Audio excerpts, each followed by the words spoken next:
નમસ્કાર. આજે આપણે ધોરણ 7 સામાજિક વિજ્ઞાનનો પાઠ 19 બજાર વિશે થોડું વાંચન અને સમજૂતી કેળવીશું. આપ સૌ ધ્યાનથી સાંભળજો અને સમજજો. તમે પેન, નોટબુક, પુસ્તકોની ખરીદી કરવા માટે દુકાને તો જતા જ હશો. તમારા ઘરમાં પણ નાની મોટી ચીજવસ્તુઓ માટે તમે બજારમાં જતા હશો.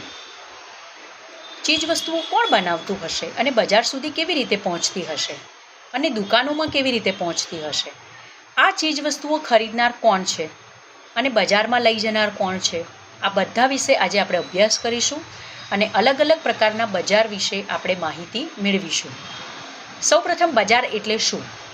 તો ચીજવસ્તુઓનું વેચાણ કરતી દુકાનો જ્યાં હોય તે સ્થળને બજાર કહેવાય. બજાર એટલે જ્યાં ખરીદનાર અને વેચનાર બંને જણા ભેગા થાય તેવું સ્થળ તેને બજાર કહેવાય. બજારમાં અનેક ચીજવસ્તુઓ વેચાતી હોય છે, જેમ કે શાકભાજી, ફળ, સાબુ, દંતમંજન, મસાલા, બ્રેડ, બિસ્કિટ, અનાજ, દાળ, ચોખા, કપડાં વગેરે. પુસ્તકો, pencil, notebook, mobile phone, cycle, TV, fridge, સોનું, ચાંદી, દરેક પ્રકારની ચીજવસ્તુઓ જ્યાં મળે તેને બજાર કહેવાય. હવે આની તો કેટલીય લાંબી યાદી તૈયાર થઈ શકે. આપણા ઘરમાં તમામ ચીજવસ્તુઓ જે મળે છે તે આપણે બજારમાંથી લાવીએ છીએ. હવે બજારના પ્રકાર કયા કયા છે? તો આપણે રોજબરોજની જે ચીજવસ્તુઓની ખરીદી કરીએ છીએ તે અલગ અલગ બજારમાંથી આપણે લાવીએ છીએ. જેમ કે આપણી આસપાસ મોહલ્લા બજાર, સાપ્તાહિક બજાર, ગુજરી બજાર, મોટા મોટા શોપિંગ મોલ, કોમ્પ્લેક્સ અને નિયંત્રિત બજાર અને ઓનલાઈન બજાર પણ આજકાલ ખૂબ જ પ્રસિદ્ધ છે. આજે આપણે મોબાઈલ ફોન દ્વારા એક નાનકડી એપ દ્વારા આપણે કોઈ પણ નાની મોટી ચીજ વસ્તુઓ એપમાં ડાઉનલોડ કરી અને એ ચીજ વસ્તુઓ આપણે ઘરે બેઠા મંગાવી શકીએ છીએ. હવે આપણે સમજીએ કે મોહલ્લા બજાર કોને કહેવાય. હવે સૌપ્રથમ આપણે શબ્દને સમજીએ કે મોહલ્લા કોને કહેવાય.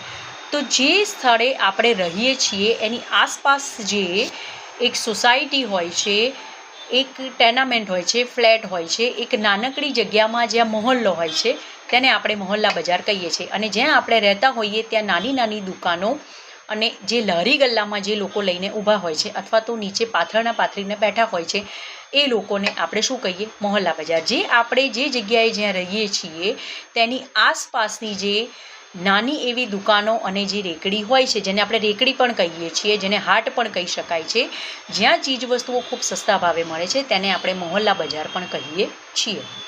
હવે મોહલ્લા બજાર કેવી રીતે છે? તો આપણે આપણા રોજિંદા ઉપયોગની વસ્તુઓ જે છે આપણી આસપાસની દુકાનોમાંથી લાવીએ, જેમ કે દૂધ, દહીં, છાશ, જે રોજિંદા જીવનની આપણી જરૂરિયાત છે, જેને આપણે સંગ્રહ નથી કરી શકતા.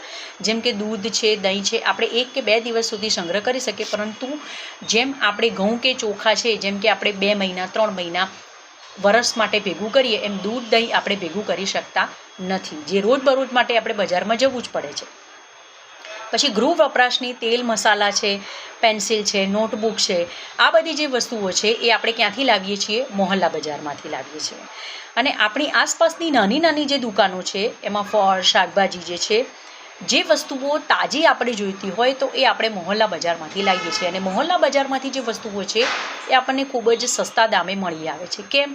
કારણ કે જીવન જરૂરિયાતની જે વસ્તુઓ જે છે એ સસ્તા દામે આપણને મળે છે, એટલે કે ભાવે મળે છે. તો એ ગ્રાહકને અને દુકાનદારને એ બંનેને પોસાય તેવી જગ્યા એટલે કે મોહલ્લા બજાર. તો આ દુકાનો કેવી હોય છે? તો કે આપણા ઘરની આજુબાજુ હોય છે.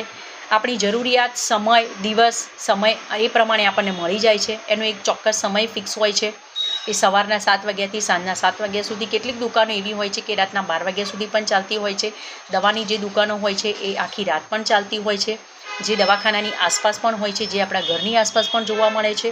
અને આ દુકાનદારોમાં તેમના નિયમિત ગ્રાહકો હોય છે, જેથી કરીને એ ક્યારેક ઉધારમાં પણ વસ્તુઓ આપતા હોય છે. એને આપણે શું કહી શકાય છે?